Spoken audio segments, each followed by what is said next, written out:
Menteri Luar sahkan Malaysia belum terima permohonan rasmi berkait Nick Adams.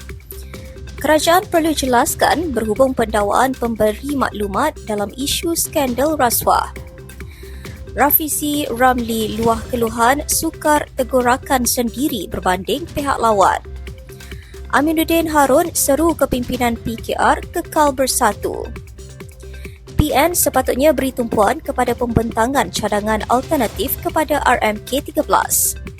Dan aktivis bidas KSN kerana larang pencawat awam sertai demonstrasi.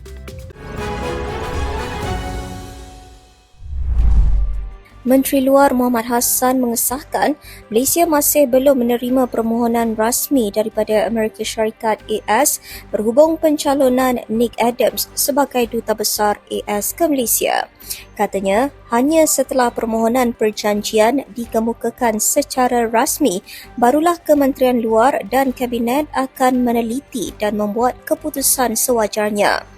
Beliau berkata demikian ketika menjawab soalan tambahan daripada Said Ibrahim Said Noh, PH Ledang yang membangkitkan kebimbangan berhubung latar belakang Adams termasuk pandangannya yang dilihat menentang perjuangan Palestin dan menyentuh sensitiviti Islam.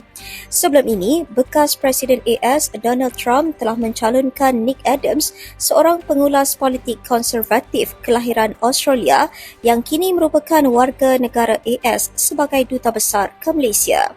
Adams merupakan penyokong tegar Trump dan aktif berkempen untuknya dalam pilihan raya Presiden 2024. Kerajaan perlu memberi penjelasan berhubung pendakwaan terhadap seorang pemberi maklumat Albert Tay Jian Chiang dalam isu skandal rasuah lesen perlombongan mineral di Sabah. Taqiyuddin Hassan, PN Kota Baru berkata, tindakan tersebut bercanggah dengan Akta Perlindungan Pemberi Maklumat 2010 yang bertujuan menggalakkan individu membuat pendedahan mengenai kelakuan tidak wajar kepada pihak berkuasa.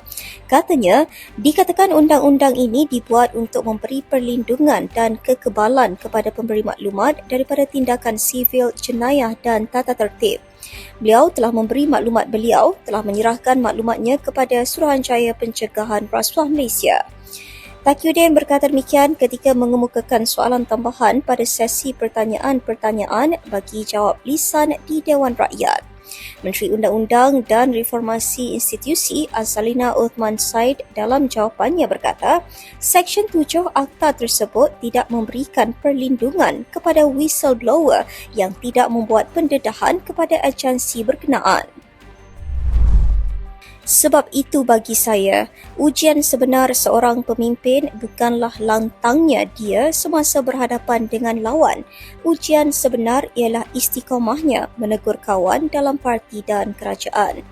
Demikian kenyataan daripada Rafizi Ramli yang meluahkan keluhan mengenai betapa sukarnya menegur rakan sendiri berbanding pihak lawan dalam politik.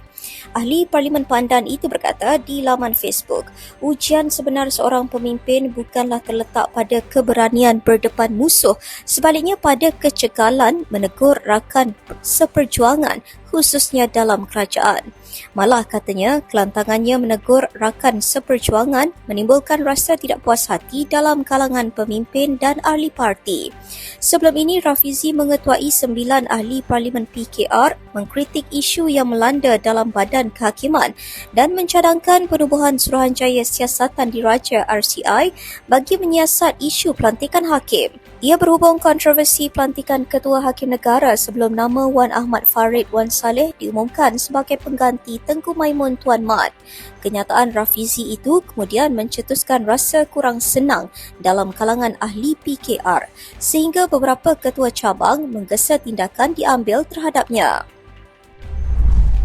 Kepimpinan dan ahli Parti Keadilan Rakyat PKR di semua peringkat diseru agar kekal bersatu dan tidak melihat sesama anggota sebagai musuh politik.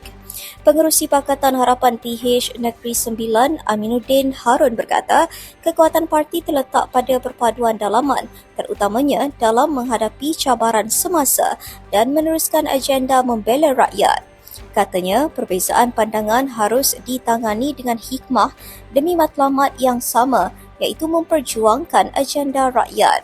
Pada Ahad, telah diadakan seminar pemantapan organisasi dan jelajah PKR di Kelana Resort yang turut dihadiri oleh Presiden Parti iaitu Datuk Seri Anwar Ibrahim dan memberikan pencerahan mengenai dasar parti serta isu-isu semasa.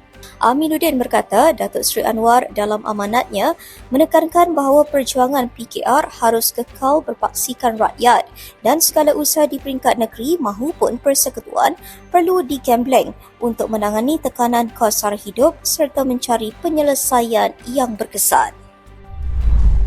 Perikatan Nasional PN sepatutnya memberi tumpuan kepada membentangkan cadangan alternatif kepada rancangan Malaysia ke-13 RMK-13 dan bukan sibuk menganjurkan perhimpunan besar-besaran semata-mata mahu menjatuhkan kerajaan.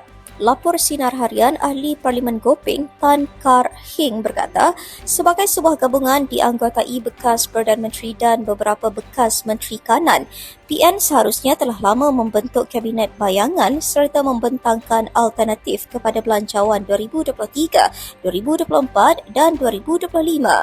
Katanya, langkah itu penting bagi menjelaskan pendirian dasar mereka dan menunjukkan keupayaan sebenar dalam aspek tadbir urus. Tambah pemimpin Parti Keadilan Rakyat PKR itu, walaupun Perlembagaan Persekutuan menjamin hak untuk berhimpun secara aman dan kebebasan bersuara, pembangkang tetap bertanggungjawab, menjadi entiti kukuh dan boleh diyakini rakyat. Katanya, tanggungjawab tersebut termasuk menghentikan mainan politik berasaskan isu 3R, kaum, agama dan raja serta meletakkan kepentingan negara mengatasi keuntungan politik sempit. Kumpulan pelajar membidas Ketua Setiausaha Negara KSN Syamsul Azri Abu Bakar kerana melarang penjawat awam menyertai demonstrasi menuntut Perdana Menteri Datuk Seri Anwar Ibrahim meletakkan jawatan pada Sabtu ini. Memetik Malaysia Kini, pemuda kebangsaan berkata demikian ketika menolak larangan Syamsul Azri atas alasan tindakan itu tidak sesuai dengan prinsip kesetiaan kepada raja dan negara dalam rukun negara. Katanya, Ketua Setiausaha Negara KSN Syamsul Azri jangan kurang ajar dengan rukun negara dan perlembagaan persekutuan. Kata pemimpin kumpulan itu Hamdin Nordin, inilah masalah apabila hanya mengambil rukun negara mengikut kehendak rasa, akhirnya gagal memahami konteks secara menyeluruh. Satu demonstrasi bagi menuntut Perdana Menteri meletakkan jawatan dijadualkan berlangsung di Ibu Negara pada Sabtu ini. Dalam kenyataan hari ini, Hamdin menyindir Syamsul Azri sebagai menutup telinga ketika penjawat awam lain membaca rukun negara setiap minggu.